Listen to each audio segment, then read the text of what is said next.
Pasigueño, siya ay kinilalang bilang kampiyon ng mabuting pagpapagobyerno. Ang katuwang pagkakampi ni Mayor Vico Soto at siya po ay kasalukuyang presiding officer ng 11 Sangguniang Pangunason. Ang tao sa likod ng talayang ito na kung saan ang konseho ang bababa sa tao. Mga Pasigueño, ating pinagmamalaki ang kakampilang pag-asa, Vice Mayor Dodon Jaworski. Thank you. Maraming salamat, FC. Good morning po sa ating lahat. Good morning. Happy Valentine's Day sa ating lahat. Happy At Valentine's. talagang nakapula kayo. Hindi ako pwede umalis ng bahay nakapula kasi sasabihin ng Diyos ko sa kapupunta. Pero sa araw na ito, talaga namang napakapalad po namin dahil kasama namin kayo sa araw ng mga puso. Diba? So, good morning po. Siyempre sa ating barangay captain, Joel de la Cruz, at sa kanyang mga masisipon na kagawad, sa ating SK na nandito. Good morning po sa inyo. Of course, ang ating mga counselors, no? Na early bird natin, kay Tito Reggie, good morning po sir. Siyempre kay Councilor Kiko Bustia, Tito Red, Councilor Pao Santiago, ang anak ni Jimmy Santos, si Volta Santos, Councilor Eric Gonzalez, at wala na po ngayon si Councilor Simon, birthday niya po ngayon. So, meron daw siya na-attend na kasal, kaya hindi siya makarating. Anyway, sa ating mga department heads na nandito, sa ating mga opisyalis ng gobyerno, iba't ibang departamento po, kasama po natin ngayon. No? So, salamat sa Sangguniang Secretary natin, kay Atty. Nick. Diyan din, siyempre, ang Meralco, si Sir Alvin, diyan din. Kung may mga problema kayo sa Meralco, huwag lang po pang bayad. Diyan po si Sir Alvin. Okay, bigyan ko lang ngayon ng konting history. Bakit po natin ginagawa ito? Yung nagkaroon po ng kampanya last year. Isa po yan sa mga pinangako namin. Ibababa namin ang inyong sanggunian sa taong bayan. Para sa ganon, alam niyo ba kung anong trabaho ng sanggunian?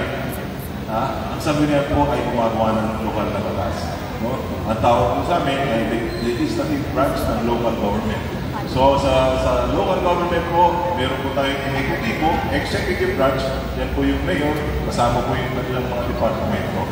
Ngayon, siyempre po dyan, co-equal branch, ang pinatawag po dyan, yung legislative, yan po yung city council, sa pumumuno ng vice mayor. Ang vice mayor ngayon, kasama ng mga konsihal, kami po yung nagbibigay ng otoridad, nag-assign ng mga budget para po mag-gastos ng maayos ng ating ekutibo. Yan po talaga ang trabaho namin.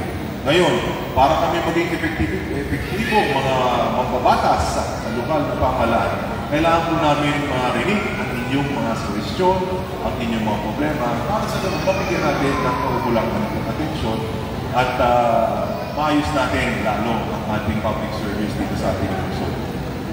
Katulad niyan, meron po ako isang magandang, palagi kong binabanggit na programa. Kasi alam niyo, noong 2021, nung ako po yung pinawagan ni Mayor Vic, sabi niya sa akin, baka pwede tayo mag-usap.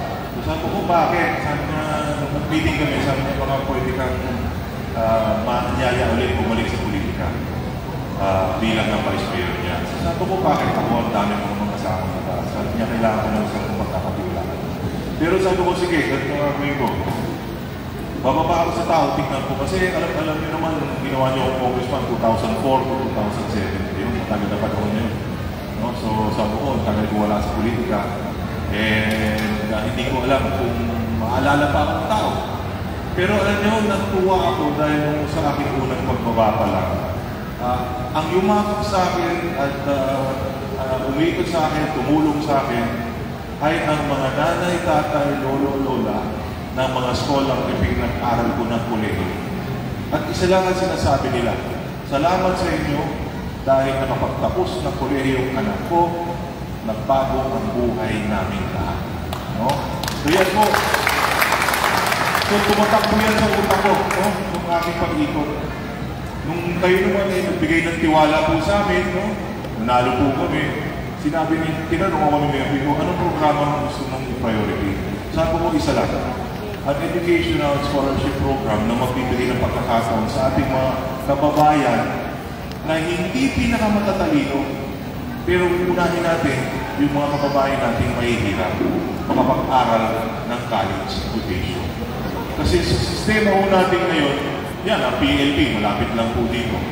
Sino nakakapasok sa PLP na scholar? Ang pinakamagagaling, tama? Ranking ang ginagawa. Ibig sabihin, pag ikaw ay mataas yung grados mo, uunahin ka sa listahan para ikaw makapag-apply at makapasok. Bakit?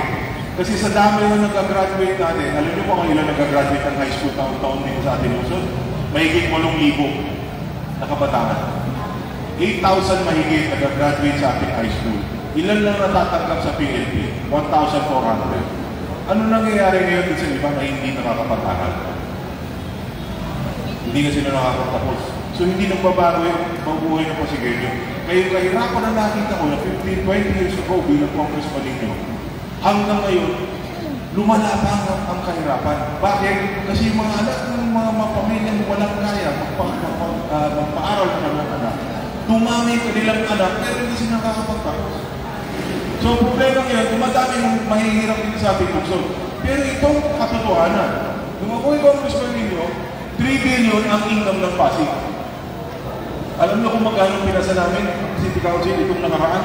17.2 billion pesos na ang yaman ng ating lungsod for the year 2024. Pero masakit po dyan, bakit hindi natin nararamdaman ng pag-asenso ng ating lungsod dapat sabay ang pag-asenso ng buhay ng Pasigenyo?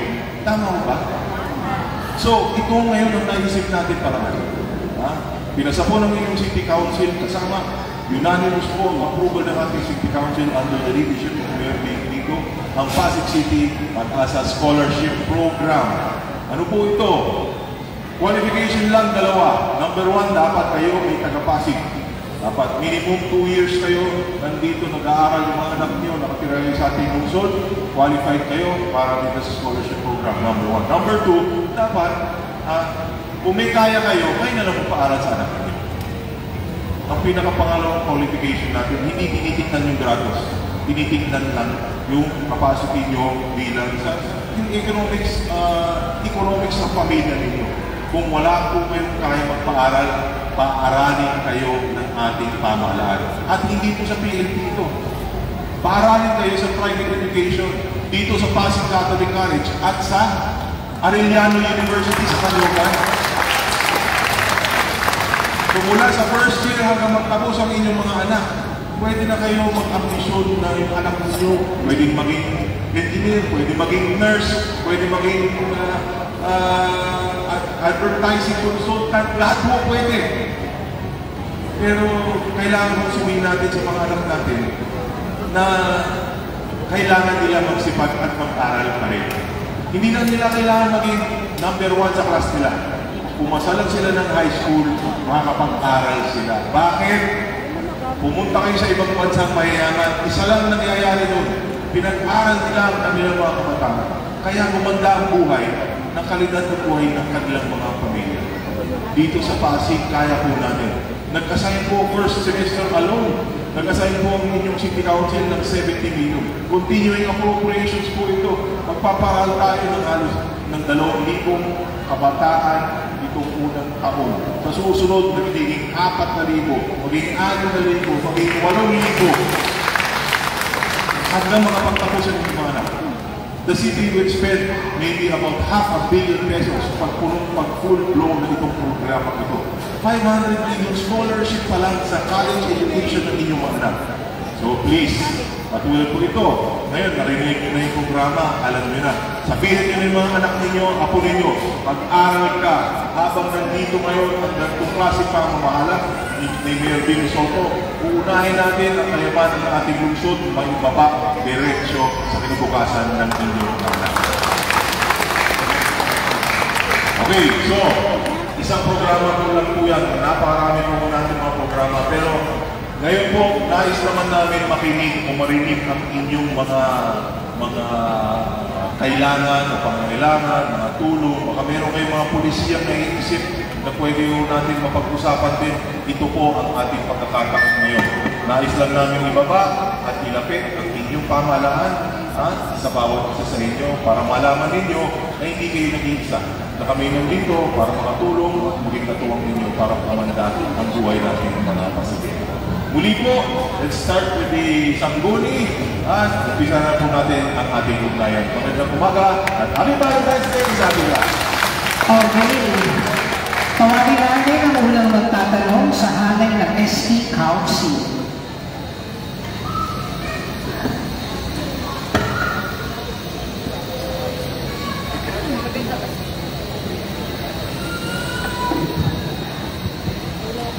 Hello. Magandang umaga po. Magandang umaga po sa mga katsala narito at Vice Mayor Dudut Jaworski. Ako po si Mariana Morales, ang SK Chairperson ng Barangay Malinaw. Kasama ko po ang aking mga SK kagawad. Sina Kenan Kenduna, Kim Sed Ignacion, Niga Peruño at Jelani Malapote po. Ang unang tanong ko po ay sa taong 2024, ano po ang mga programa ibababa po ninyo para sa mga kabataan ng Malinaw po at sa lahat ng kabataan ng bawat barangay?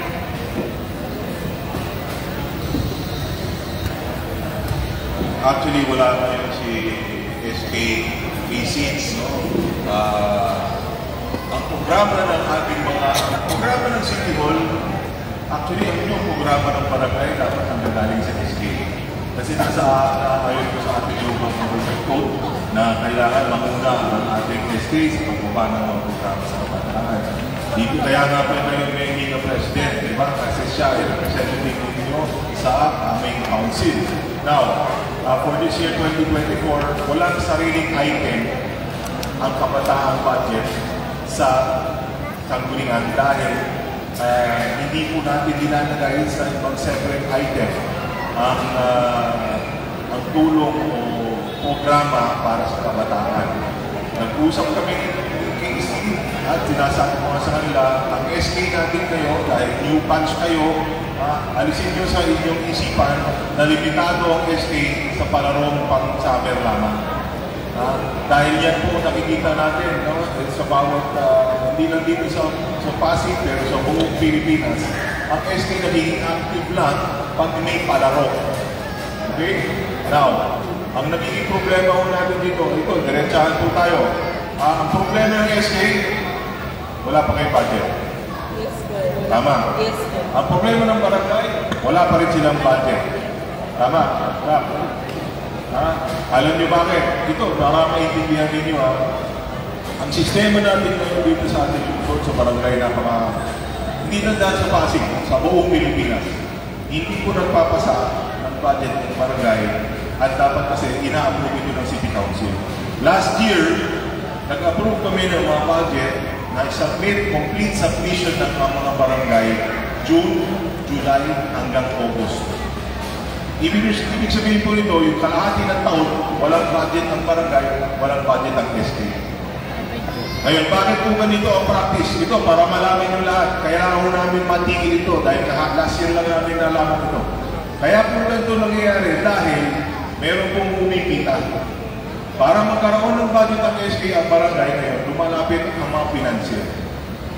At ang financier ngayon, paglapit, sabihin, ako na magbabayad ng project mo ngayon, bawasin mo lang ng 30%. Kumikita ngayon ang financier. Minsan, nakakalimutan na hindi na nagagawa yung project. Minsan, papel na lang. Meron ng mga barangay, ganyan na nangyayari ng South Division. Kaya nag-usap po kami ni Mayor Kiko kasama ang City Council, kailangan po natin paguhin ito. So now, pinapasapit na namin itong first quarter na ito ang inyong mga budget. Kasi may pera po barangay, may pera ang SK. Kailangan po natin maayos ngayon yung accountability natin at transparency. Bakit? Ang City Hall, 10,000 ang empleyado namin. No? Napakarami mo namin empleyado sa City Hall. Kahit anong gawin namin sa City Hall, ang frontliner pa rin ng public service sa ating lungsod ay ang barangay. Saan kayo unang tumatakbo pag meron kayong problema at pangangailangan? Sa barangay. Tama ho ba? So kahit ng City Hall natin, mabago natin ang transparency, ang mga barangay hindi natin matulungan para makuha nila ng maayos, maaga ang kanilang pondo, kawawa ang mga barangay. Madalas, nag-aabono pa ang mga barangay, nag-aabono pa ang SK. Pag matino. Pag hindi matino, binubulsa. Yan po ang totoo. Kami hindi ko may takot magsabi ng totoo. Dahil ito, kausapin natin yung ibang mga barangay at kilala namin kung sino mga financier. Ngayon, binabago natin yan. Tinatanong mo, ano may bababa natin? Itong una natin, policy change. No? Ayusin niyo yung budget ninyo, ayusin ang barangay budget ninyo, i-submit ninyo sa ating office. Nagbigay na po ako ng instructions ngayon kasi sinasabi nila sa lockdown ng ating city hall, meron din mga delay sa mga iba't ibang department. Kasi po, mayroong mga qualification yan bago i-approve ang barangay budget. So, dumadaan sa iba't ibang departamento. Gumagawa na ako ng sistema ngayon, nag-focus na ako, kailangan magkaroon ng tracking. Kung saan may ibig yung papeles, kakasuhan natin ng delay. Because at the end of the day, ang serbisyo, pag hindi po nabigay ng ating pamahalaan sa tao, ang kawawa sino? Taong bayan. Tama ko ba? Okay, so klaro na tayo doon, ha? So yung programa na yan, mag-isip tayo ng ibang mga programa kung ano ang pwede natin ibaba sa tao na hindi lang. Right now, mental wellness is a big issue. No? We have to get the children involved. Disiplina sa ating mga anak. Sa ibang mga ginagawa namin, talakay na ganito, nagpo-complain ang mga magulang. Matitigas daw ang ulo ng mga bata. Kahit na gabi na, nasa labas, nagtatambay, pag-uwi ng barangay, tatakbo, paglagpas ng nagtanong, babalik. Pero yan ay isa sa mga programa na kailangan ko rin paabot sa ating SK na dapat ang kabataan nakikinig kanino sa kapwa niya kabataan. Minsan sa magulang hindi na nakikinig. So yan isa sa mga programa na dapat natin pag-usapan. Kung kailangan natin na suporta, kailangan natin na resources, dyan tayo mag-usap, kaming bahala maghanap para maging effective, mas effective ang ating sambuyan. Okay? Thank you po. Thank you po. So yung next question po ng SK is for Councilor Eric Gonzalez po. So yung question po is under na sector of health. So napansin po ng kabataan ng Barangay Malinaw na isa po sa problema na kinakaharap ng bawat mamamayang Pilipino po is yung problema po sa ngipin. So dahil po sa hirap ng buhay, mas pinaprioritize po ng mga Pilipino yung ibang mga bagay kagaya ng bills, yung araw-araw na pagkain po. So nasa-set aside po yung dental health, dental care. So gusto lang po natin itanong, may posibilidad po ba na madagdagan yung services na ibinibigay na barangay level? Siyempre, galing po sa city na kagaya po ng libreng pasta or kung kaya po, libreng postiso. Yun naman po. Magandang umaga, no? Very timely po yung kanyang question kasi po, ngayon po ay Oral Health Month. No? Oral Health Month po ay February. No? Meron pong ongoing, no, na mga programs ng city. Doon na lang, tutukukin ko agad yung sa ngipin, no, lalo sa mga seniors. No? Natigil po ito for the past ilang years. No? Pero this year po, kasama po sa ating annual budget, no, yung pagbabalik po, pagtulong po sa libreng postiso. No? Kaya makakasmile na ulit lahat halos, no, ng mga ate na hindi tatakpan. Smile. Yun po isang may dadagdag ko dun sa question mo. Tapos, from our end, maganda rin, no, kung kayo sa barangay ninyo, meron mga suggestions, no, meron gustong program, and then we will, tutugunan namin yan, susuportan namin.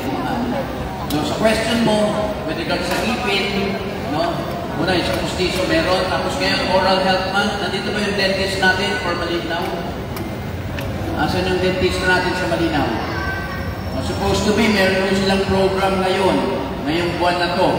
Abangan po natin, alamin po natin. No? Mamaya, kung ano dyan siya, tanongin natin. Kami naman po, full support po, no, sa ating mga health workers, particular yung mga dentist natin. Para ho sa kaalaman ng lahat, baka hindi niyo po alam. Yung health center niyo po, may naka-station ho na dentista dyan. Ano po? Baka yung may pangangailangan, no, sa dental care, meron po tayo dyan. Hindi lang po doctors, hindi lang po nurses yung nandyan po. Okay, sana nagtugunan, no, yung ano natin. Alamin natin mamaya, hanggang mamaya pa naman tayo kung ano po yung program natin on oral health care. No? Salamat po.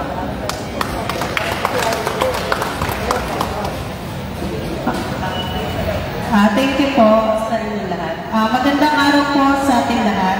Ako po si Nika Bermuño, SK Kagawad, bilang Committee ng Environment.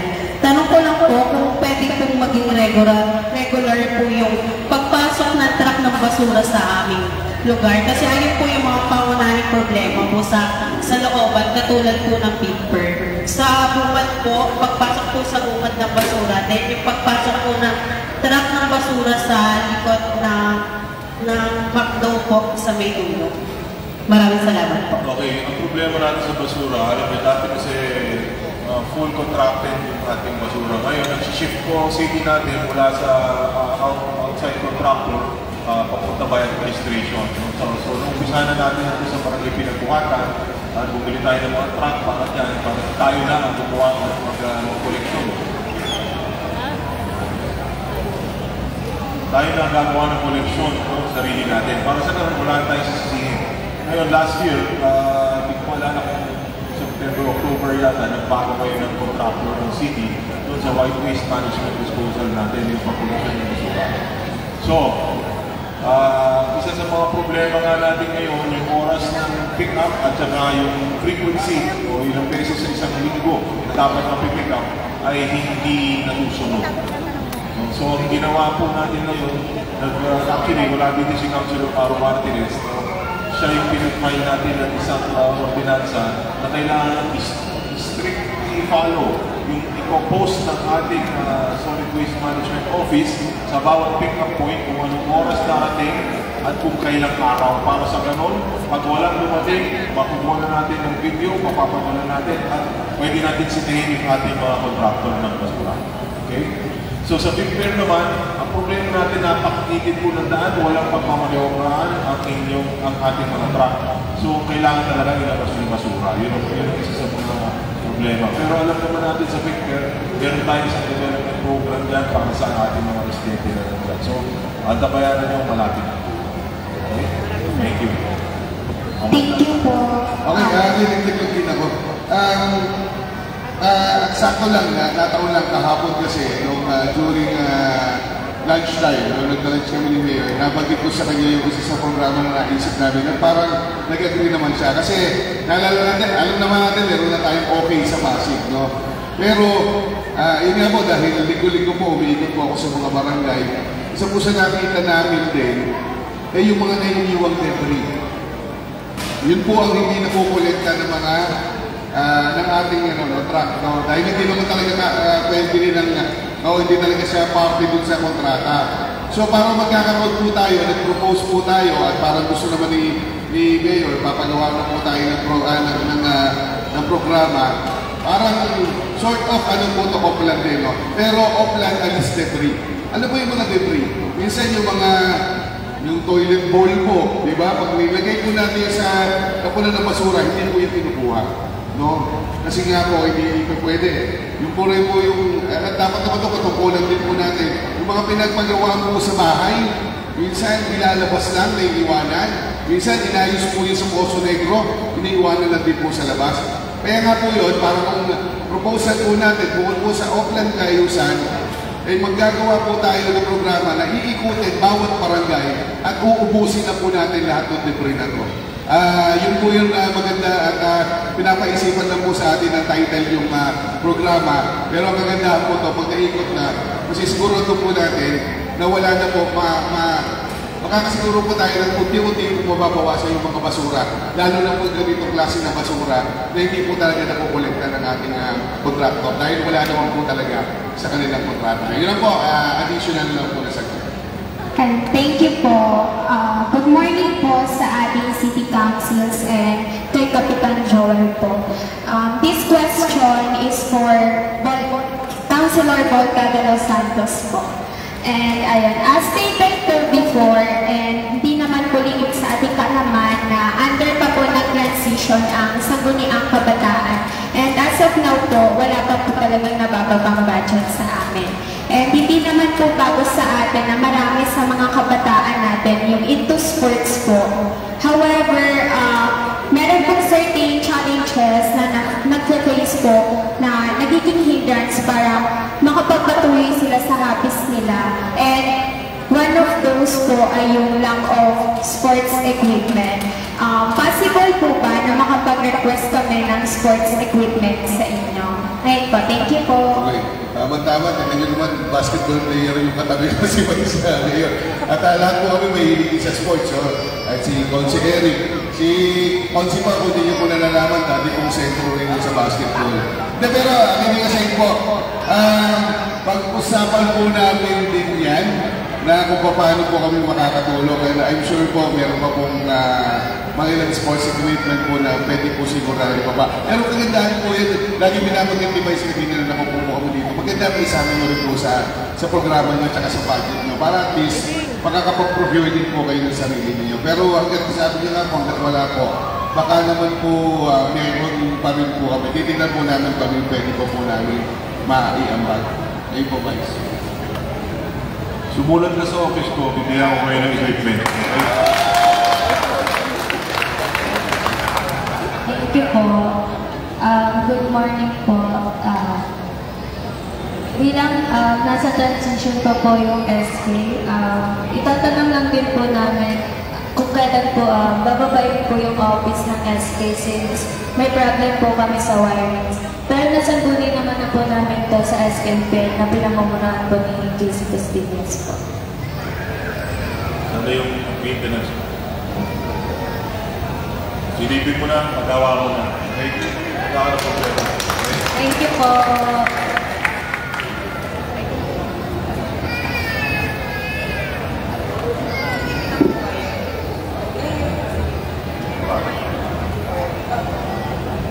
Kailangan na rin ang upuan, equal. Yes po. Mulat ka rin sa office ko, ako pala sa'yo. Thank you po.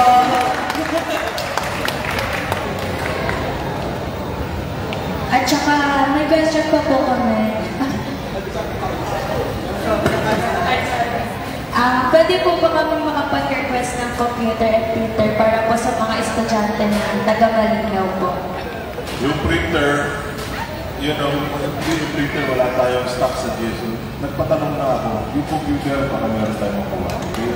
So, again, isulat mo na sa office mo para may kuha sa GSU. Thank you po. Maraming salamat po ulit sa mga kansehal at sa inyo po, Vice Mayor Juliet Jomers. Okay, thank you. Itagan nyo, galingan ninyo, ha? Yung future leaders natin. Ang tayo na mga SK. Next, mula naman po sa G. Raymundo. Sino po yung magtatanong sa G. Raymundo? Wala po. 5, 4, 3, 2, 1. Next, Farmers Avenue. Ito po sa Farmers.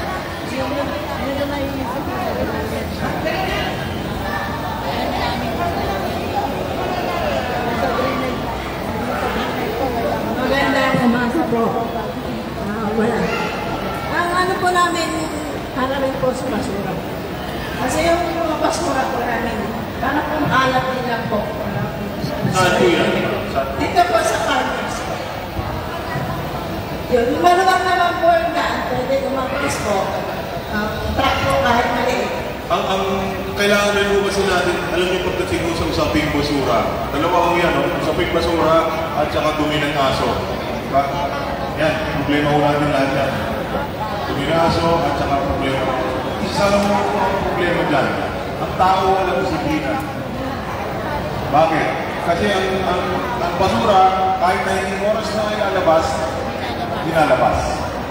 Pag nakalabas na, nagkakalat na, siyempre may mga lakal, kinukuha kita, dinalabas. Minsan yung mga asong gala,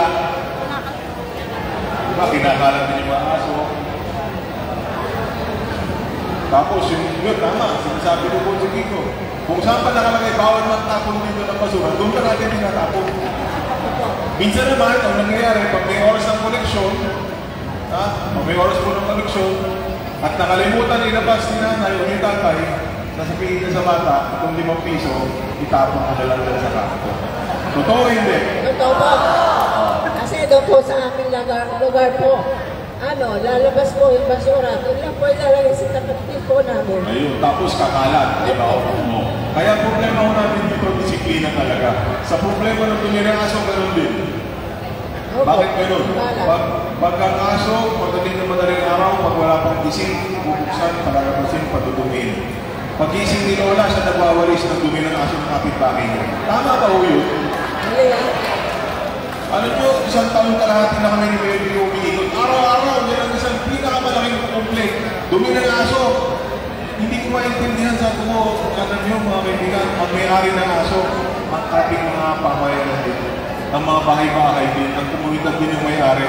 Pero wala po tayong disiplina. Sino dito nakapunta sa Marikina? Pumunta kayo sa Marikina. Madumi, malinis? Malinis! Bakit dito sa Pasig madumi? Pag bumaba ako lang kayo isa ni Mary ko, kasama namin ang magsihal, kasama ko ang Guzman Roman, malinis ang daan, pipintahan lahat. Mga dumi ng aso, natatanggal. Pag-alis namin, kinabukasan, gano'n na naman kadumi. Hindi ko po maintindihan. Tapos sasabihin ng iba, bakit ang gobyerno hindi kaya linisin ang dumi ng aso? Pati ba naman dumi ng aso, problema pa ng inyong pamahalaan? Sino ba may-ari ng aso? Hindi ba kayo din? Pumunta kayo sa aming lugar, mahilig po ako sa aso, 7 ang aso ko. Pag ang aso namin lumabas, nakatali. Pag dumi, pinupulot o tinatahol. Bakit kami kaya namin gawin? Lalo na sa ating mga komunidad, dyan po tayo mag-uumpisa. Dyan tayo mag-uumpisa para gusto natin gumanda ang buhay natin. Pag madumi ang ating kapaligiran, sino kawawa? Di ba kayo rin, mga anak natin? Bakit wala tayong pakialam sa ating mga kapitbahay? Bakit wala tayong malasakit sa ating mga kabarangay? Tapos isisi natin sa kapitan, isisi natin sa kagawan. Dapat tayo mismo maging solusyon sa mga problema. Tama ba? Tama! Ito magpapasa po kami ng bagong ordinansa dyan sa dumi ng aso na yan. Kasi hindi alam ng iba, may multa yan. 500, 1,000, 2,000. Papaguhin namin ang multa ngayon. Tataasan na namin. Unang multa, 2,000 na. Pangalawang multa, 3,000. Pangatlong multa, 5,000. Kulong pa pa ng 6 na buwan. Kasama mo aso mo. Kaya sabihin niyo yung mga kapitbahay ninyo. Seryoso po kami. Gusto natin gumanda ang ating buhay dito sa ating lungsod. Pero kailangan lahat tayo bilang Pasigueño mag-ambag-ambag tayo. Tama, ma'am? Opo, sir. Okay, ariglado. Maraming salamat. Maraming salamat, nanay. Next po natin mula sa Binyag 1, Vincent de los Santos.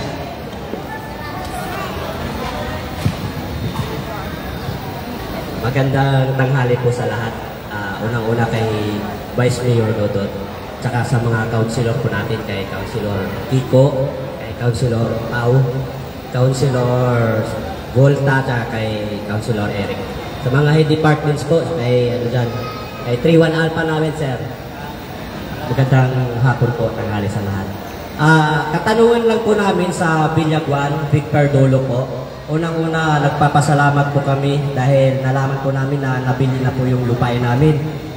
Sa katagal-tagal na panahon, ngayon lang namin na experience na nabili yung lupa namin, kaya parang guminawa po yung buhay namin. Ito lang po ang katulungan namin para sa'yo, Councilor Volta, sir. Kasi nahihirapan po kami. Kaya po, sa probinsya. Po sir, nahihirapan po kami sa unang-una, ilaw, kuryente. Pangalawa po yung tubig. Sa koneksyon lang. Ang taas po ng nila kasi naging na kami, kabit lang na kabit doon. Tapos pangatlo po, yung action po natin sa drainage system. Kasi karampot lang na ulan po, babaha na kaagad sa dulo, especially po sa Big Perdolo, kung napasok niyo po doon, napakaliit ng kalsada. Pag binaha po kami ng ulan doon, kawawa po yung mga estudyante namin. Pagka pumapasok, bago makarating po sa eskwelahan, basa na po yung mga sapatos nila. Hinihiling po lang namin, kailan po natin ma-actionan po yun, sir. Yung sagot po sa tanong ninyo, nasagot nyo na kanina. Kasi po, nabili na po yung bahagi na kanina. At kapag natapos na po yung proseso sa pagbili, magagawa at masisimulan na po yung lahat ng programa. Yun naman po na ang problema. Ay, thank you po, sir. Ay, mamaya papasa ko kayo kay Konsi Kiko. Pero may dagdag lang po ako. Inintay na lang din namin kung paano magsisimula rin yung proseso, no? Pero para sa kaalaman nyo po, yung lupa ng Big Bear, na Patigwanyo, etc. Ang lupang título po niya, nakalagay mo po, Bambang. Pero alam niyo naman po, kayo yung mga tiga Malinaw at mahal na mahal niyo ang Malinaw, mahal na mahal niyo yung gwapong kapitan. Kaya mangyayari po, sisimulan na rin po natin. Ngayon matagal na pong hindi po mabuksan ng mga usapin tungkol po sa mga boundary. Okay na rin po sa kapitan ng Bambang. No? At finally, mariresolve na po yun. Matatawag nyo na po na talaga kayong mga tiga-barangay Malinaw dahil sisimulan na po natin yung proseso tungkol po sa dispute at ang inyong lugar ay officially magiging Malinaw na po. Yes, thank you po, thank you po. Pasok ko lang kayo, sige ko, Maraming salamat, Konsi Volta. Para idagdag dun sa sagot, nung huli tayo nag-pantry sa Big Bear, di ba binanggit ko po na huwag po mangamba, na baka inaalala ng iba na kapag nabili na ng gobyerno ang lupain ang natitirikan ng mga taga-Big Bear, baka ma-displace po kayo. Wala pong katotohanan po yun. Ang unang makikinabang po sa development na gagawin ng ating lungsod sa Big Bear, yung mga taga-Big Bear. Ngayon, sa katanungan niyo po, kayo po, definitely po, huwag kayong matakot at huwag din kayong mag-alala kapag may nagsabi, kailangan tigit tayo dito, parang wala pong ganon. Pantay-pantay po lahat. Babase po ang puso natin o yung ating urban housing department natin. Magbabase po yan sa estado ng buhay ng mga tao sa Big Bear. So definitely po talaga una makikinabang dyan. Yung mga residente din ng Big Bear, wala pong kailangan panigan na kung sinong politiko, anuman. Kailangan lang po makipag-coordinate tayo mabuti una sa barangay natin and then sa ating punong lungsod din po. No? Pangalawa, regarding sa tanong sa kuryente at tubig, naiintindihan po namin ang pangangailangan nyo. At kung pwede na sana natin ayusin agad-agad, gagawin po namin. Pero siyempre po, dahil mahaba pa po yung proseso at programa kailangan natin gawin para ayusin ang Big Bear, sa ngayon po, baka medyo magkailangan natin magantay ng konti. Definitely po sa Meralco, hindi naman po, porket nabili na natin yung lupa, pwede na natin sabihin sa Meralco, kapitan nyo na yan. Siyempre, kailangan po may mga patakaran tayo kailangan sundin. Una-una yung safety, yung mga setback na kailangan, pagtatayuan ng poste, kung saan nilalagay yung mga wires, at kasama po yan doon sa magiging master plan ng development ng Big Bear.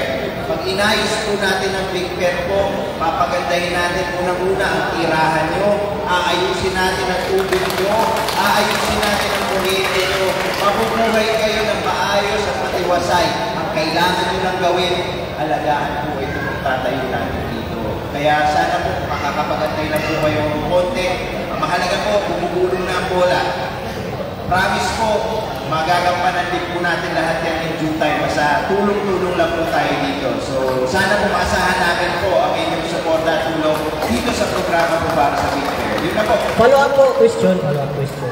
Yung sa regarding po sa drainage, Councilor, ay temporary solution lang po kasi nahihirapan po, tag-ulan na po ngayon dumarating. Kaunting patak lang po ng ulan, wala na pong malabasan yung Big Bear dulo. Kawawa po yung mga estudyante, yun po ang inaalala po namin. Pagka pumapasok sila sa eskwelahan, bago sila makarating sa eskwelahan, basa na po yung... na katanungan. Nung nakaraan yung problema sa drainage ng Big Bear, nung hindi pa nabibili, talaga hindi po pwedeng galawin dahil hindi pa siya pag-aari ng ating pamahalaan ng city government. Pero nung dahan-dahan nabili, natulong ng ating city council, ay kinausap ko si Mayor Vico na kung maaari ang malagyan ng drainage. Kaya nung nakaraan, may pumatak na po na engineering office, nagsukat na sila doon. At pinaro pa nung nagkaroon ng oblang kayuhan ng isang araw, talagang sinabi ni Mayor na dapat hindi umabot ng tagulan, maayos na yung drainage nyo. Kaya antay lang po kayo, gagawin po yan. Ibinili na po ni Mayor Vico sa engineering na ayusin po yung inyong drainage. Ngayon, doon po sa usapin sa tinanong mo na kuryente, si Sir Alvin, pumasok natin si Sir Alvin yan, kasama ng mga HOA. At tinignan niya kung saan dapat makapitan. At yun na kailangan magkaroon tayo ng daan para doon ilagay yung mga porte. Dati natin yung si Kiko na kailangan meron tayo right of way. Nakita na yan niya natin na pag-aralan yan kung paano ang gagawin dyan. Kaya mag-antay lang po tayo, papunta na po tayo na ganong kalagayan, maayos na tahanan, ganun din ang kuryente, ang tubig, ang drainage, maayos, mabubuhay na maayos ng mga bata, lalaki nila sa maayos na kapaligiran. Yan na po ang pangarap ng ating City Council sa pangunguna ni Mayor Kiko, ni Vice Mayor Dodon, at yung mga naharap dito. Yan ang pangarap nila, naging maayos ang buhay dyan sa Big Bear. Maraming salamat po. Maraming salamat din po. Thank you. Yan lang po, maraming salamat. Next kung magtatanong sa ating ng Skolo Pere, ang mga taga-Iluna. Iluna ay 4, 3, 2, 1. Okay, next. Sa senior citizen naman po.